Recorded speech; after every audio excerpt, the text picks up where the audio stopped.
Today's episode of Wine and Dime is sponsored by Rooted Planning Group, a fee-only financial planning firm that believes life is about events, supported by your dollars and cents. And we want to help you achieve your goals. Hop on over to www.rootedpg.com to learn more about the services.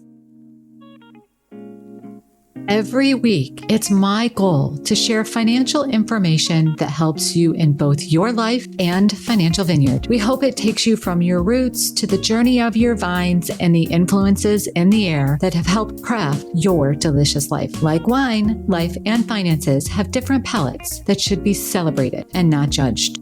Well, welcome back to the show, Anne. As always, we're glad to have you. I can't believe it's November and the year is just flown by.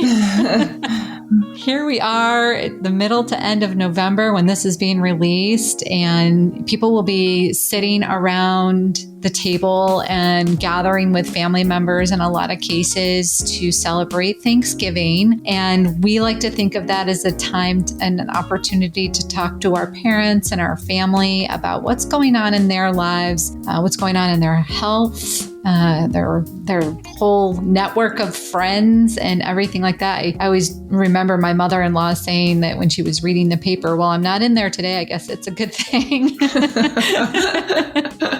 But in all seriousness, you and I have talked over the years a couple of different times about how important it is to try to put a plan together to support our parents when we're kind of not local to them. And although I am part of the year local to my mom and stepdad, I am not there year round, and you're not close to your parents at all geographically. So we hope the listeners will enjoy this conversation today because we thought it was a topic that more and more of our clients might find informational, helpful, and give them a little direction too. So let's dig right into that. Oh, before we get going, I would love for everybody to just take a moment.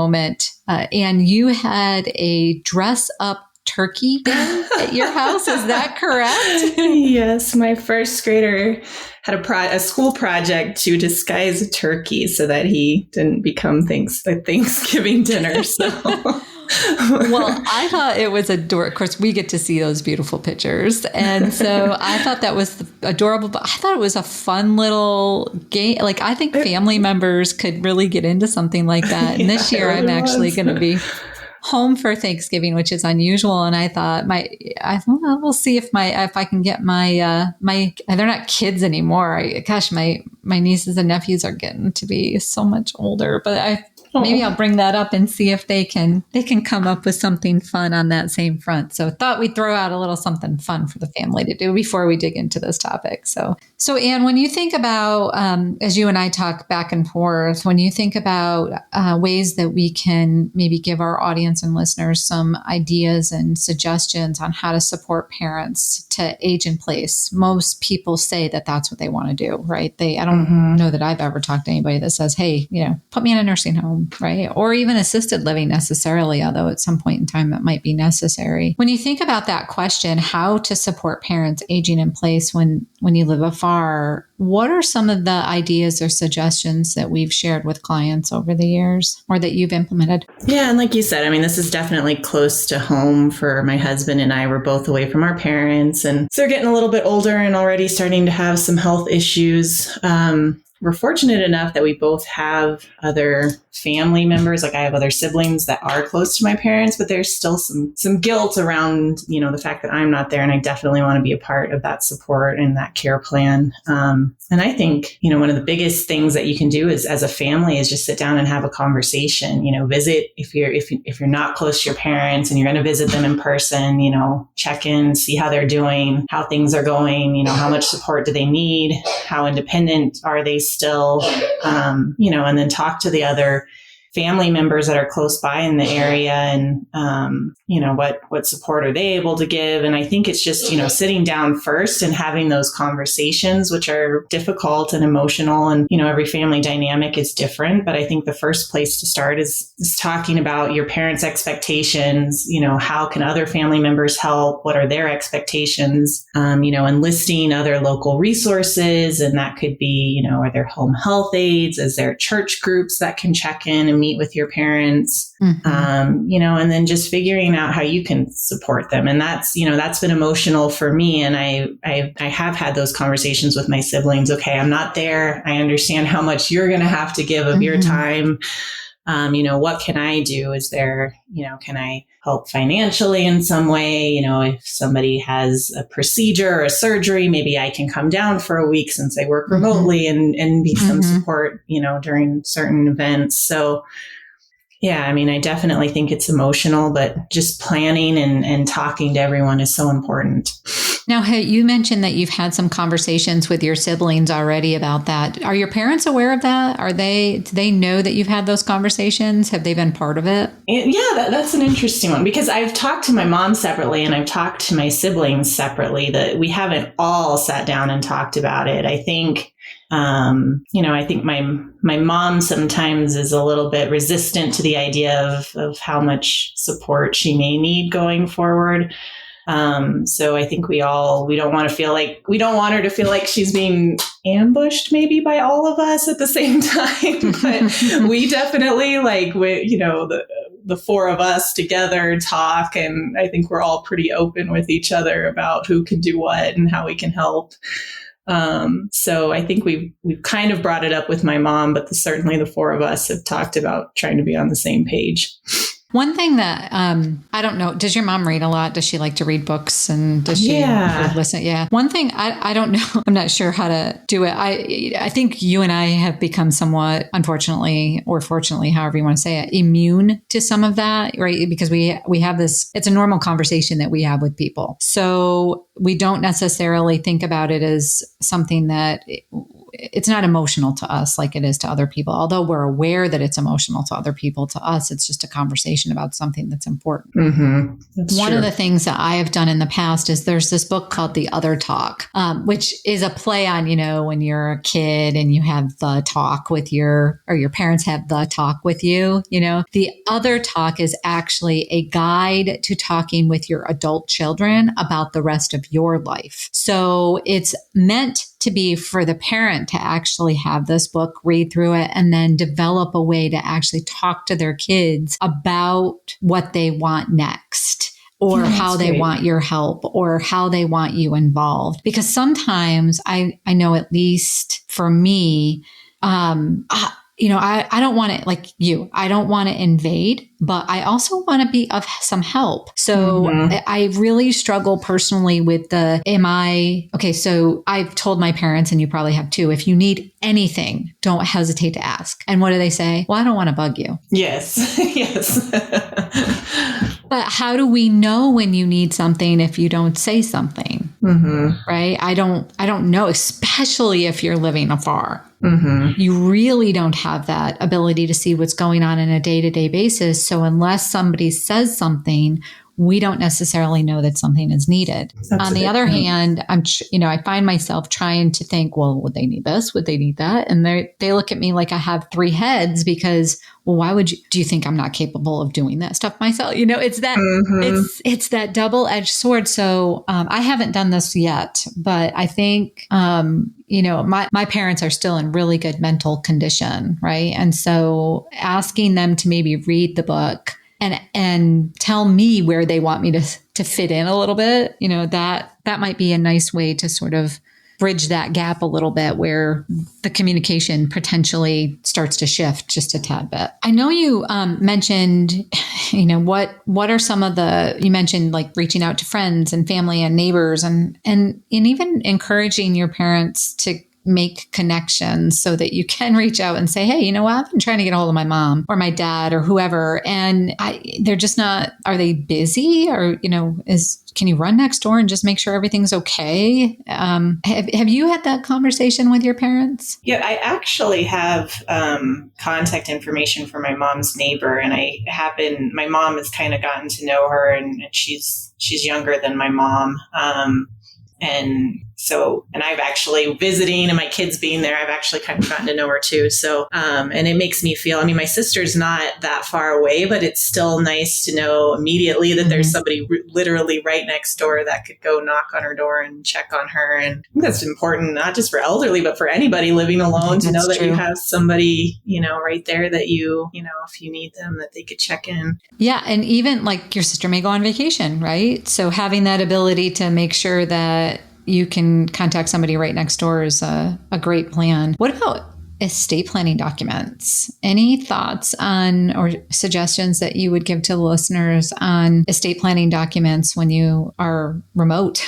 Yeah, I mean, I think, definitely getting your estate documents in place. And part of that's going to be a power of attorney. And, and I think with some of the financial stuff, being Afar, I can help my mom with some questions. And, we've looked at Medicare plans when she's enrolling. And there's definitely things I've been able to help with on that front, not being right there. So you could certainly be named in a power of attorney, a financial power of attorney. For other things, it might make sense if somebody's closer there, could they be named? And I think that goes back to having conversations, having a plan, finding an estate planning attorney and, maybe you even are able to somehow attend it or be a part of a conversation with the estate planning attorney just to consider all of those things and who might be the best person based on location to be named in the will or in a trust. And one of the things that I think is important too is that if you are going to be the power of attorney,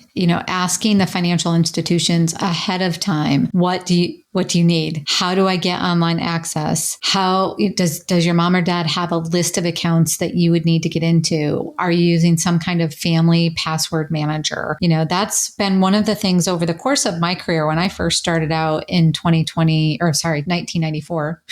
I'm 2020. Yeah. 1994. When I first started out, I worked for a trust company. And one of the things that we often talked to people about was, following the bills, right? So watch your mom and dad's mail because that'll tell you what bills are coming due. Well, a lot of people don't get the mail anymore. They get everything online. So having some sort of sense of how to get into the different accounts, either through a password manager or, some people still have that little black book that I tell them not to have, but right.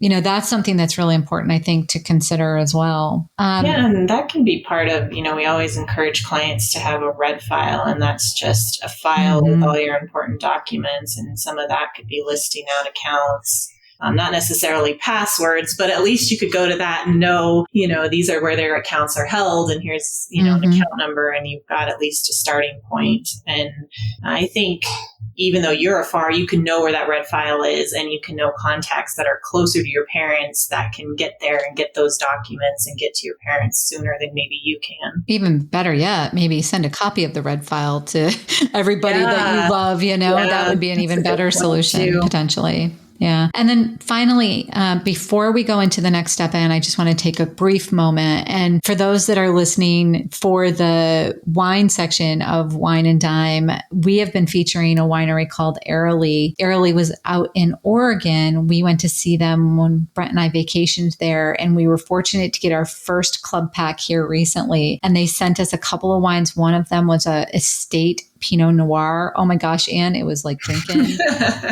velvet. It was so awesome.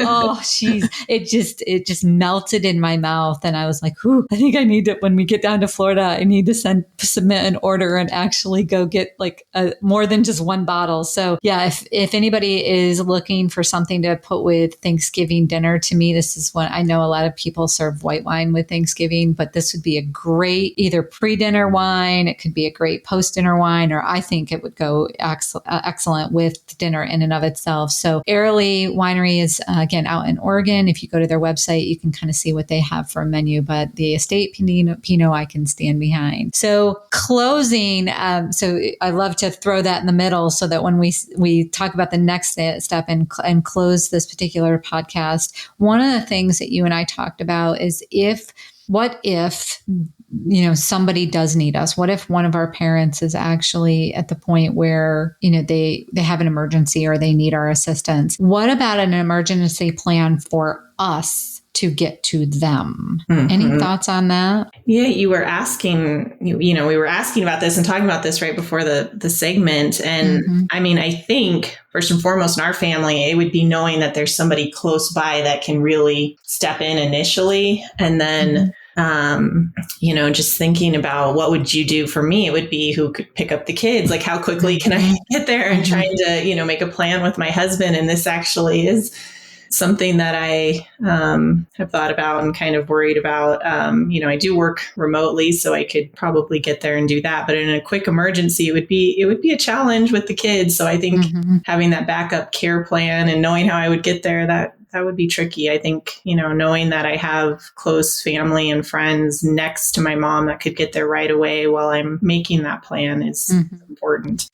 And usually we're in crisis mode when something like that happens, right? So maybe sitting down and writing a checklist in advance, like who could pick up Isabella, who could pick up Nico, who could help Fran with pick up and drop off, because, he still has to potentially work. Or, in my case, I don't have that particular challenge, but if I have to hop on a plane, look, who's going to reschedule appointments? And, So, that's one of the things. And then in addition to that, it's even, thinking about make sure that the parents and your other siblings know what that looks like too, how to contact you, what, where you might be, how to get in touch, and that way everybody in the family knows sort of this is what the checklist is. Because again, if you're truly in an emergency situation, you're number one, it's your mom and dad. You're not thinking clearly if it's an emergency. And number two, there's just too much to have to think about in a day-to-day that, you could plan for in the course of a couple of hours potentially. So having that checklist done in advance was one suggestion that we thought might be a good idea. And now it's some homework that I actually have to do as well. Yeah, that's a great point. And I mean, going back to those documents, like the HIPAA release, like who could get health information if your parents had an emergency and, they're not maybe able to speak for themselves, like who can make decisions, who can get access to their healthcare information, like somebody that's close by that may be there initially. So those are all important conversations to have with the estate planning attorney as well. Yeah. And also, what if somebody's on vacation that normally would be there? What if the neighbor's on vacation? What if your sister's on vacation? What if you're on vacation? Yeah. Yes. Like, what are all those different things? Plan to the backup plan. Yeah.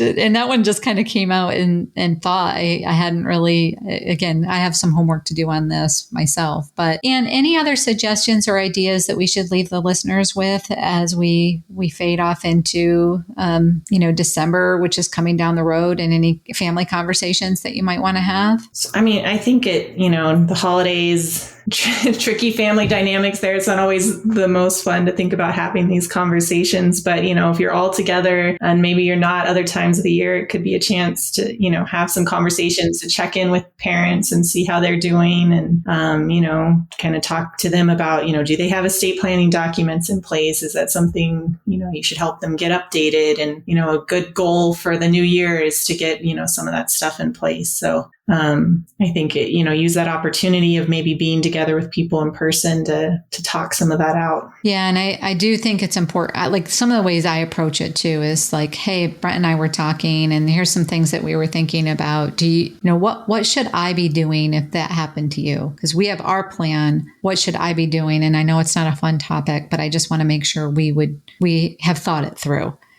So it's almost like I'm putting it on us, not on them. So that tends to work really well. Well, Anne, thank you so much for your time today. And we look forward to getting back into the groove after the holidays, where we've got one more month of podcasts this month. And we're going to take a couple of weeks break towards the end of December just to enjoy some time with our family. So we're giving everybody a heads up right now. If you like this podcast, please feel free to share. Oh my goodness, maybe I'm already into the holiday. Right. We hope you enjoyed it, and we'd love it if you share it with your friends and rate us on iTunes so that more people can find us like you did. Thanks, everyone. Happy holidays. Thank you. And that will about do it for today's episode of Wine and Dime. You can contact Amy through the website www.rootedpg.com or amy@rootedpg.com. You can also follow us on Facebook and Instagram @RootedPG for the latest news. And if you have any questions, comments, or topics you would like to hear about, feel free to let us know. And don't forget to rate and subscribe the show wherever you get your podcasts. And again, thank you for listening, and be sure to tune in next time.